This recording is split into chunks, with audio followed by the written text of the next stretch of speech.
Hello everyone, and welcome back to another video from Maths Problem Solving. Today we're going to be looking at another question taken from an IMC back in 2022 from the UKMT exams, basically. Okay, so this is a geometry question, and essentially the question is just asking us for the area of this inner hexagon over here. I've just shaded it in red. So it's not really clear where to start with such a question, but some hint which we can derive is that 1, 9, and 16 are all square numbers. So there has to be some sort of relationship between all of them. They're also all equilateral triangles. So with that in mind, let's just start with the question. Okay, so to work out the area of the shaded hexagon, we basically one way to do it is to work out the area of this larger triangle which is inscribed in it. Maybe I'll just redraw it over here so it's a bit clearer. So one way is to work out the area of this larger triangle and then subtract 16, 1, and 9 from that. Okay, so that's basically the way which we're going to do it now, but there are other ways which I'll briefly touch upon towards the end of the video. So to work out the height of this, and we'll need to work out the base of this to work out the area. So let's just start with the height. So we can see that the height of this larger triangle has to be the height of the triangle with an area of 16 plus the height of the triangle with an area of 1 plus the height of the triangle with an area of 9. Okay, so let's just work out the height of the triangle with an area of 1 and then we can work from there.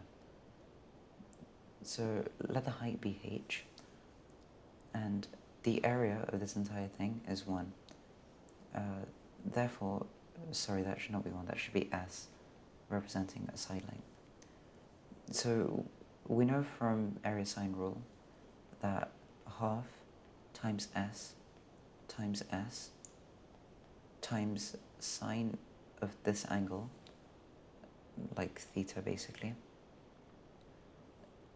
times sine of 60, because it's an equilateral triangle, equals the area, which is 1.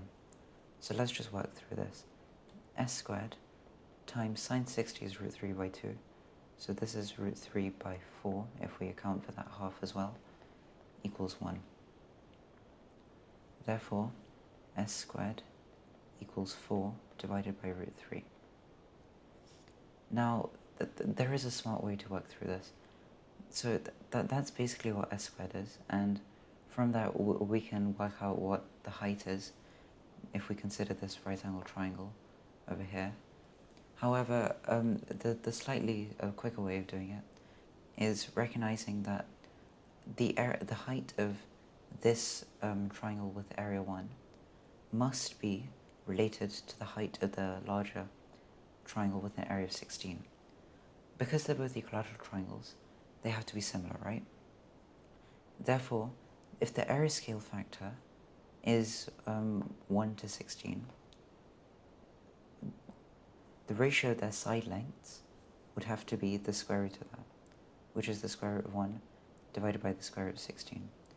So I'll just quickly show why this actually works before moving any further with the question. So let's just consider like a square, okay, with length 2. So the area is 4, okay?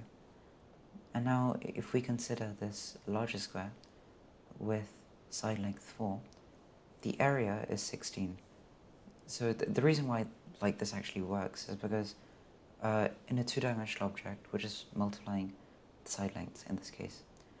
Now, if the side lengths are twice the length, therefore we're multiplying something which is twice the length by something else which is also twice the length. Therefore the area is 4 times the length. So that's basically the reason why this thing works. So that's just like a kind of quick shortcut to everything. Because now we know that the ratio of the side lengths is the square root of 1 to the square root of 16 to the square root of 9, okay? Which is 1 to 4 to 3. Now, if we consider the height over here, that's basically just the height of all of these smaller triangles added up together. So, like, if we consider this, the ratio of the height of one portion is 4 of the other portion, 3 of the other portion. So this would just be 8 of these portions, right? 8 portions. Which is a very nice thing, because now if we consider back our smaller triangle, which had an area of 1, and the ratio of the side lengths of this and the larger triangle is 1 to 8. Therefore, if we square them, 1 squared to 8 squared, this is the ratio of their areas, which is just 1 to 64.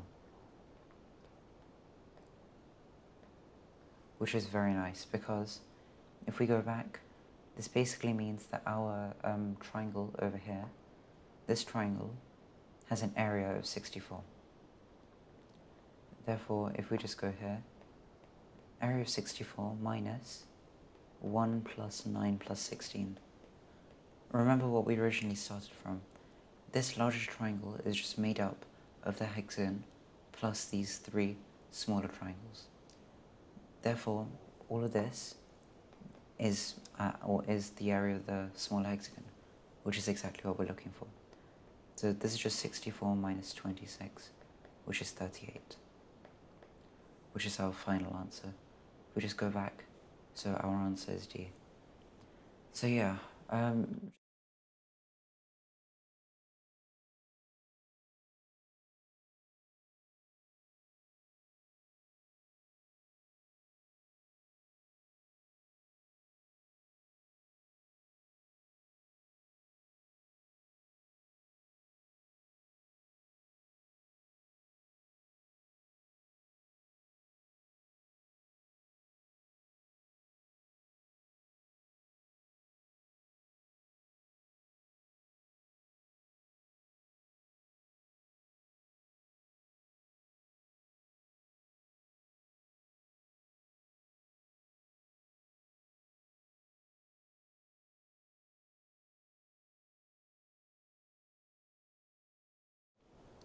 so yeah, I hope you enjoyed working through that question. It was a very fun question. And yeah, I hope you learned something from this video. If you did, please be sure to leave a like and subscribe. That would be much appreciated. And I'll see you in the next video. Thank you. Bye.